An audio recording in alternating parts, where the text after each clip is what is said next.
India's higher education system is once again in the middle of one of the most heated debates all over single regulations introduced by university grant commissions. What is the rule? Why is student, politician, and Supreme Court talking about it? Let's break it down in details. In January 2026, UGC notified a new set of regulations officially called the Promotions of Equity in Higher Education Institutions Regulations 2026, replacing the older framework of 2012 with an aim to curb caste-based discriminations in higher education institutions like university and colleges. These new regulations mandate university and colleges to set up equal opportunity cell, equity committees, grievance redressal mechanisms, and 24/7 reporting helplines for caste, gender, disabilities, and other biases. As per university grant commissions, these regulations are meant to create safe and more inclusive campus, especially for students from historically marginalized groups like scheduled castes, scheduled tribes, and other backward classes.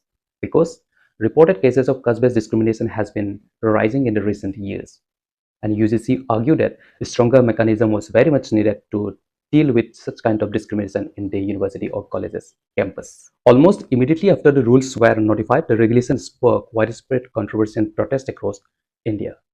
Critics argue that the new rule focuses on certain groups and does not include specific complaint mechanisms or representations for students from the general or unreserved category. Opponent says that the terms like discriminations are not clearly defined, which could lead to confusions and misuse, opening door to false or arbitrary complaints. Earlier, in the old framework, there was a penalties for malicious claim, but the new regulations has removed these penalties, making critics worry about misuse without accountability. On the other hand, the supporter of the UGC regulations argue that if properly implemented, these new regulations could have several benefits, such as it could act as a formal grievance mechanisms to report discrimination safely. There will be a dedicated equity committee to handle this issue professionally. Helplines and response protocol that did not exist at scale.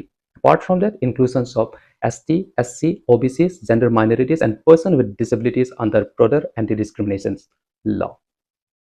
For many, providing a structure to address bias is a step toward dignity and fairness on campus, especially for those who felt that previous framework were too weak or under-enforced. Some student groups and commentators argue that the new framework might deepen caste tensions rather than resolving them.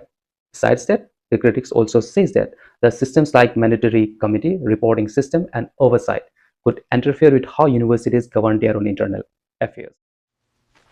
Because of this concern, petitions were filed in Supreme Court of India challenging the regulations in late January 2026.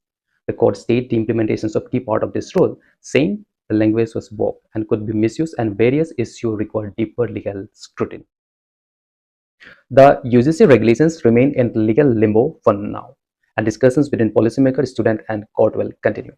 Whether the rules are amended, refined, or replaced, this controversy has brought national attention to how Indian universities handle discriminations and equity. So, what do you think about UGC rule and controversies around it? Let us know in the comment below. That's all for today. Dhanyavad.